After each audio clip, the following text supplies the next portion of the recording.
Casi todos, en algún momento, fuimos alumnos. Nuestro paso por la escuela contribuyó a definir qué tipo de ciudadano y hasta qué tipo de persona somos. La formación de un país tiene mucho que ver con la formación de sus alumnos.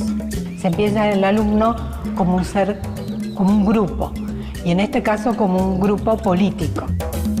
Cada proyecto de país tuvo su ideal de alumno. Cada uno quiso borrar a los demás. En la actualidad, el único ideal es la diversidad. Hoy vamos a explorar la relación entre la escuela y el alumno. Bienvenidos a otra emisión de Explora Pedagogía.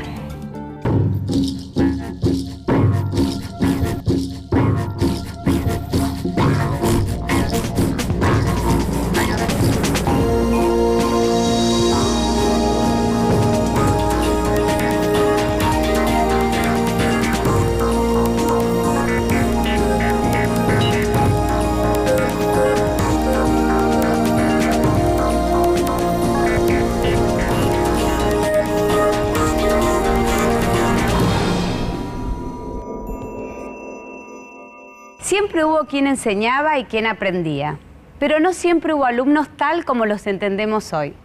El concepto es relativamente reciente. Hasta la llegada de la edad moderna, la educación no se llevaba a cabo en las escuelas y no tenía niños como destinatarios. En realidad, cuando hablamos de alumno en la escuela actual, tenemos que buscar sus orígenes alrededor del siglo XVI, cuando se empiezan a conformar la escuela elemental. Antes no había alumnos, sino que se habla de aprendices o discípulos, ya sea en la antigüedad o en la Edad Media. El alumno era el niño en la etapa de la crianza solamente. Hay muchas formas posibles de encarar el aprendizaje, muchos tipos de alumnos. Nos vamos a ocupar solo de esas formas que tuvieron consecuencias sobre uno de los momentos cruciales de la educación en la Argentina, la creación de la escuela normal.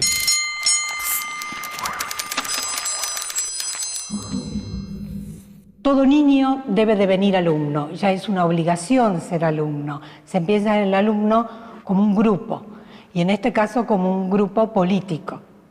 El Estado, en disputa con la Iglesia, es el que triunfa y tiene que consolidar esa posición para construir al sujeto moderno.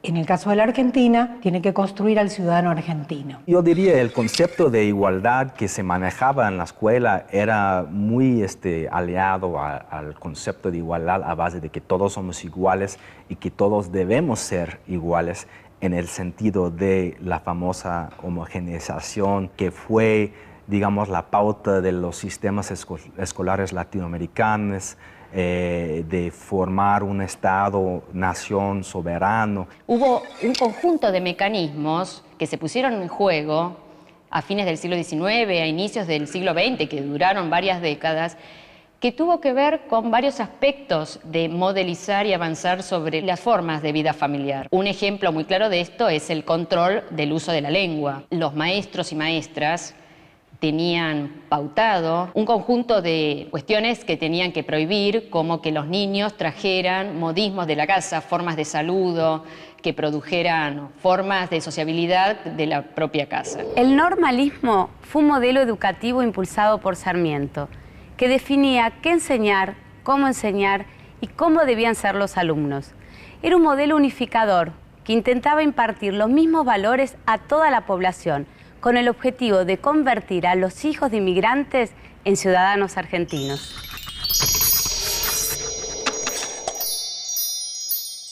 La característica del normalismo es que este alumno, todos los dispositivos que están pensados hacia él, tienen que servir para ubicarlos dentro de unas prácticas que fueron muy estructuradas, rigurosas, con un detallismo pedagógico que se impone en este momento, que por ahí llegó a opacar otras modalidades que daban más campo al autogobierno del niño. La enorme influencia del normalismo se ve hasta en la arquitectura de las escuelas. En las construidas hasta mediados del siglo XX, las ventanas siempre estaban sobre el lado izquierdo del aula.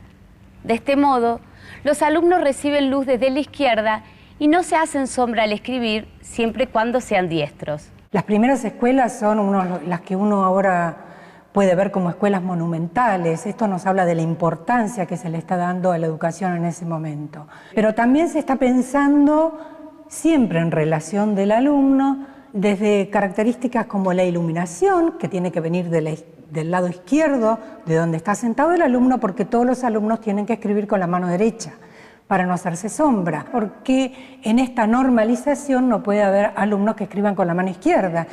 Una serie de regulaciones que tienen que ver con la parte fundamentalmente del higienismo, fundamentados en la biología. Para el normalismo, todos los alumnos debían ser diestros, porque lo correcto, lo normal, era escribir con la mano derecha. Curiosamente, a pesar de su impulso unificador, esa doctrina impulsaba el trabajo individual en vez del grupal. Se está tratando de homogeneizar a todos los niños para que haya un alumno modelo. Como la práctica pedagógica más aconsejada y la más utilizada es la enseñanza del maestro hacia todos los alumnos en general, pero también hacia cada uno en particular, el alumno trabaja individualmente. Por eso, por ejemplo, los pupitres más aconsejados son los individuales. Esto tiene que ver con una práctica de trabajo individual, en silencio, bien sentados, sin desplazamientos, con una serie de rituales que se van conformando y que muchos de ellos atraviesan todo el siglo XX y algunos de ellos están presentes en la actualidad. Este alumno es el alumno ideal, un alumno normal, entre comillas. La Argentina dejó atrás las ideas arcaicas y autoritarias del trabajo escolar en los años 80, tras el fin de la dictadura militar. Sin embargo, su arraigo fue tan grande que algunas de esas ideas y prácticas llegan a nosotros.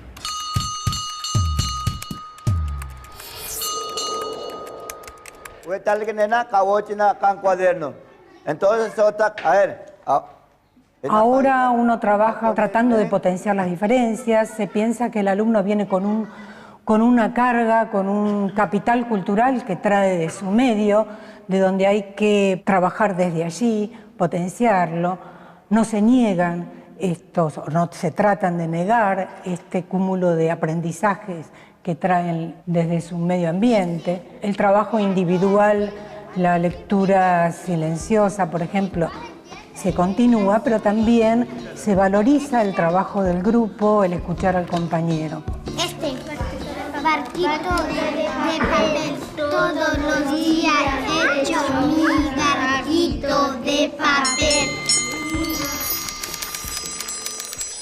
Dès lors que nos sociétés se donnent des objectifs beaucoup plus ambitieux de démocratisation de l'accès au savoir, il faut donc faire désirer le savoir et faire s'approprier le savoir par des élèves qui ne sont pas prêts à cela. Et donc la pédagogie devient bien plus indispensable et bien plus nécessaire aujourd'hui. Si nous ne mettons pas en œuvre une démarche pédagogique, eh bien nous allons tomber dans le fatalisme, c'est-à-dire ceux qui savent apprendre et qui veulent apprendre apprendront, et cela, ça ne pose pas de problème, mais les autres, ceux qui ne savent pas apprendre et ne veulent pas apprendre, seront abandonnés et exclus. La pédagogie s'intéresse à ceux qui ne veulent pas apprendre, à ceux qui ne savent pas apprendre, et cherche les moyens pour que cela ne soit pas exclu de l'accès aux connaissances et à la citoyenneté. Se brinda el contenido lo más significativo posible y lo más cercano a lo que ellos están viviendo, que ese contenido de lengua, de matemática funcione, que les sirva, que puedan apropiarse como herramientas y que eso les sirva para desenvolverse. Que realmente esté funcionando la lengua, que se ponga en funcionamiento y que no sea el contenido tan escolarizado, que sepan para qué están haciendo eso y qué aprendieron, qué quedó en la cabeza, para qué estoy aprendiendo esto. Bueno, a ver, ¿para qué usábamos la ricota?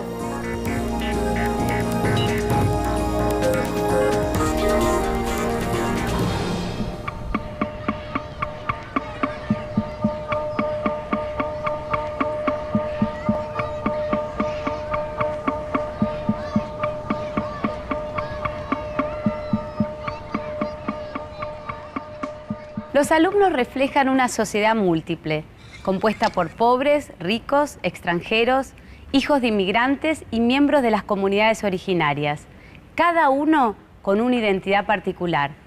El principal problema para pensar en el alumno es cómo hace la escuela para hablarle a un grupo muy heterogéneo sin pasar por encima de sus identidades particulares. El problema de la diversidad en la escuela siempre ha existido como tal, pero no se reconocía porque el énfasis siempre era en homogeneizar, no se reconocía el valor de la diversidad. Es más, la diversidad se veía más como un problema, porque ¿cómo vamos a atender a las particularidades de los estudiantes si ya de por sí tienen muchas particularidades psicológicas, cognitivas, de estilos de aprendizaje que ya de por sí nos cuesta mucho trabajo como educadores reconocer y atender aún más el problema de la diversidad cultural, social, ¿verdad? Entonces, yo creo que lo que costó mucho trabajo era llegar a reconocer y valorar la diversidad como algo que había que respetar y hasta retomar para fines pedagógicos. Estas transformaciones, que un poco tienen que ver con este ideal del movimiento de la escuela nueva, que tenía que ver con lo cotidiano, se articuló en los 90 con la fragmentación que ocurrió en el sistema educativo. Esto trajo aparejado que hubiera alumnos diferentes según la escuela, según la provincia, según la clase social, según los medios tecnológicos también que estaban a su alcance. Por eso hubo una fragmentación, no solo en el sistema, sino también en los alumnos. Hay alumnos que no pudieron llegar a ser alumnos porque no pudieron acceder al sistema educativo o que dejaron de serlo muy pronto porque tuvieron que retirarse del sistema. La idea es trabajar no solo desde la obligación, como trabajó en la escuela desde fines del siglo XIX, sino también fundamentalmente desde el derecho. Tous les enseignants ont l'idée d'un élève qui est un sujet qui a des droits et des devoirs, mais c'est vrai que dans la classe, on pense plus souvent à ses devoirs qu'à ses droits. Todos los niños tienen derecho de transformarse en alumnos, ya no solo pensando en la escuela primaria, sino incorporando a la secundaria. Y ese derecho tiene que estar relacionado con el derecho a apropiarse de contenidos que sean significativos, no solo, por ejemplo, aprender a aprender, como se sostuvo en los 60 y en los 70, sino aprender a aprender, pero además aprender contenidos que sean importantes para él, que puedan acceder a todos los medios técnicos, tecnológicos, electrónicos, a los que pueden acceder todos los niños, que puedan acceder a una educación que les permita vivir en la democracia y que se los considere como seres completos desde el momento mismo que están en la escuela y no como futuros ciudadanos o futuros adultos. Ellos ya son personas con todos los derechos desde el momento en que están en la escuela. Las calles se han poblado de blancos guardapolvos en camino hacia la escuela. Aquí aprenderán a ser útiles a la sociedad y sobre todo buenos. El presidente de la República en su primera clase señaló que el país necesita muchos hombres inteligentes y capaces, pero ante todo buenos.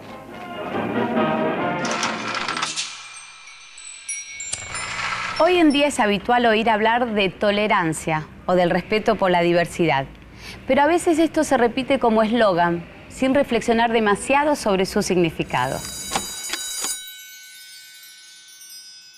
Creo que esto de la discriminación social en el colegio sí existe, pero creo que existe como en toda sociedad, o sea, no es un colegio discriminador, sino que nuestro colegio es parte de la sociedad. Y en la sociedad existe esto, ¿y por qué no pensar que va a existir acá? Lamentablemente sí, y entonces eso trae problemas después. Empiezan con burlas hasta llegar a tener enfrentamientos violentos. Si yo trato las diversidades, ya sea de género, ya sea de clase o ya sea de grupo social culturalmente diferente, como son los distintos grupos indígenas del actual territorio argentino, puede haber una trampa si yo los tomo como algo diferente a lo que tengo que tolerar, respetar, pero no veo en ellos que hay diferencias que son impuestas desde el poder y muchas veces desde el poder económico. Si yo lo veo como algo pintoresco, algo distinto, algo que me plantea una situación diferente, pero no asumo que hay cuestiones de poder detrás. Eso por lo general es el discurso de la multiculturalidad. En cambio, cuando uno habla de la interculturalidad, tiene que haber no una tolerancia, sino una comprensión cabal de las diferencias, ver por qué existen esas diferencias. Un tiempo me fui, no me gustó y volví a Resistencia, a intentar irme con mi mamá, eso, pero no me gustó cómo me trataban los profesores, entonces volví nomás. Y nada, y decía, ¿y para qué? ¿Por qué no te vas a tu pueblo de mierda? Quédate ahí nomás. Mis compañeros me discriminaban porque yo era chiquitita o porque era de otro, o sea. Entonces me decían, ¿qué haces, gorda? ¿Qué haces, chiquitita? Ahí viene la hija del ciego, ahí viene la hija del ciego.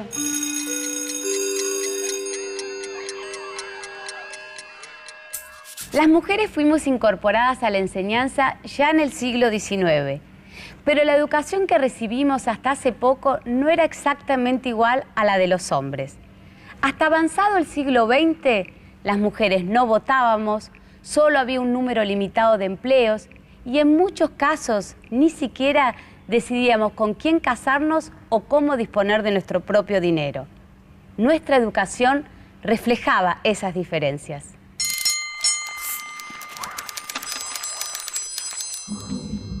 Las diferencias por género, que bueno, históricamente fueron muy importantes, en la actualidad, por supuesto que son menores. Ya no hay diferencias en cuanto a contenidos, ya sean alumnos o alumnas, los contenidos curriculares son los mismos, eso no fue históricamente así. Sin embargo, sigue habiendo por ahí, en las representaciones de los alumnos, diferencias en el trato. Están separados por el sexo. O sea, las chicas tienen con una profesora mujer y los varones, como todas las secundarias, están separados por sexo. Está muy bien, cada una con su sexo, porque hay cosas por ahí que las chicas no pueden confiar con un profesor varón.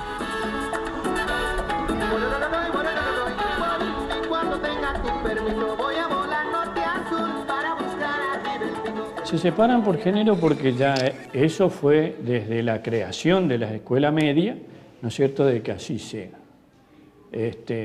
Nunca fue mito, digamos, más allá del compartir en el aula, pero en educación física sí siempre fue mujeres y varones por un lado. Yo creo que alguna vez el espacio entre ellos tiene que diferenciarse. Si bien comparten en el aula, están todos, es mito, pero bueno, por ahí tienen un espacio donde se expresan mejor. Por la diferente físico que tenemos, que los varones pueden aguantar más que las mujeres, ¿no? Las mujeres cansarían mucho y los varones no. Y por ejemplo, nos jugarían los varones, las mujeres al fútbol a la vez. A mí me gustaría estar con las mujeres.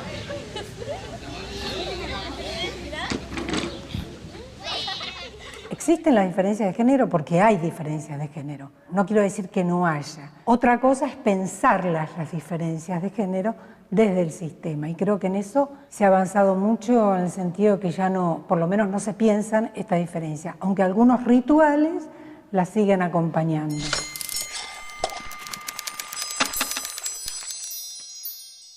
El concepto de alumno lo construye la sociedad y por lo general lo construyen los adultos. Desde la historia de la educación analizamos el concepto, cómo fue construido social históricamente, de acuerdo al momento, las temporalidades, de acuerdo a los momentos políticos, económicos, sociales y culturales. Hay un cambio en la concepción de niñez actualmente. O sea, está en juego también el concepto de niñez que tenemos nosotros como sociedad, como un constructo, como construcción. El niño que era al niño que es hoy. Nosotros mismos éramos dóciles, respetuosos de la norma, pasivos, no teníamos acceso a la discusión, simplemente decimos que sí y allí seguíamos o nos negábamos, pero seguíamos haciendo lo que se nos solicitaba. El niño de hoy no hace eso, el niño de hoy se rebela, el niño de hoy tiene otra forma de dirigirse al adulto, tiene una forma de relacionarse con el otro chico diferente. La cultura de la imagen ha pegado fuertemente en estos chicos. Nosotros estábamos acostumbrados a hablar y escuchar. Ellos no, ellos necesitan ver, y el hablar y escuchar se hace sumamente complejo.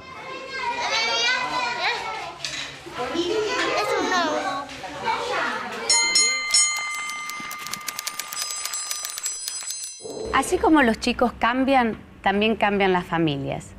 En el pasado, no todos los padres deseaban que sus hijos pasaran por la escuela, porque pensaban que podían alejarlos de los suyos, del trabajo o de sus tradiciones.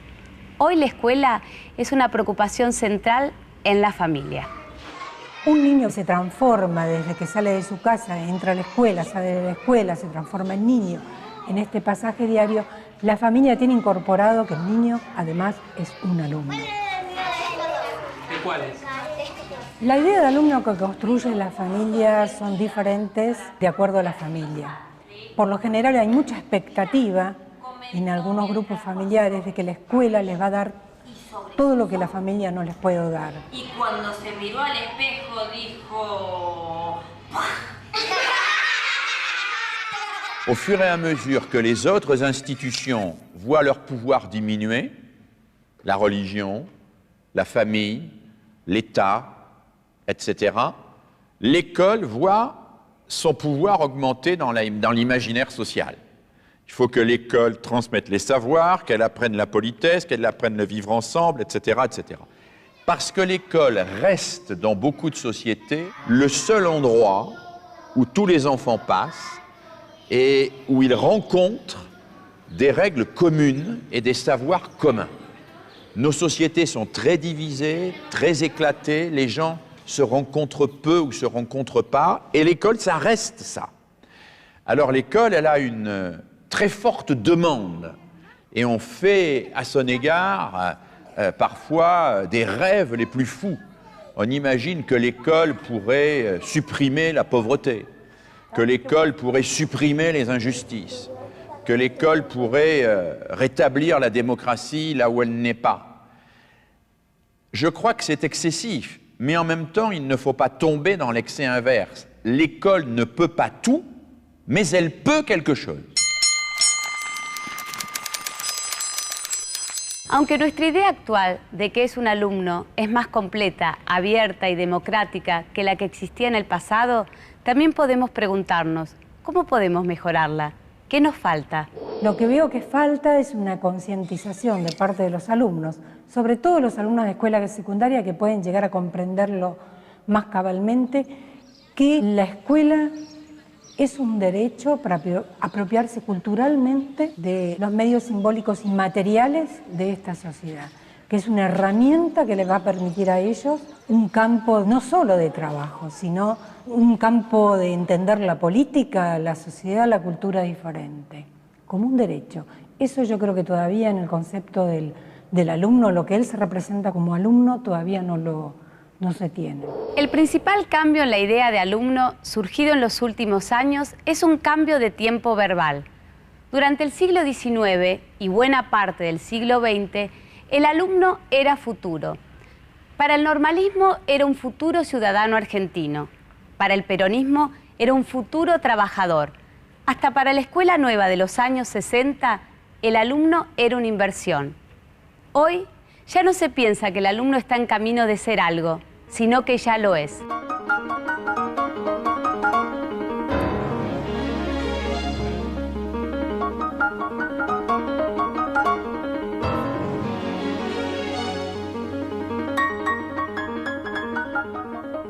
Cada alumno, con sus diferencias, sus saberes, sus costumbres, sus particularidades, es parte de este país, aquí y ahora. En definitiva, pensar hoy en el alumno es hacer una reflexión sobre nuestro presente.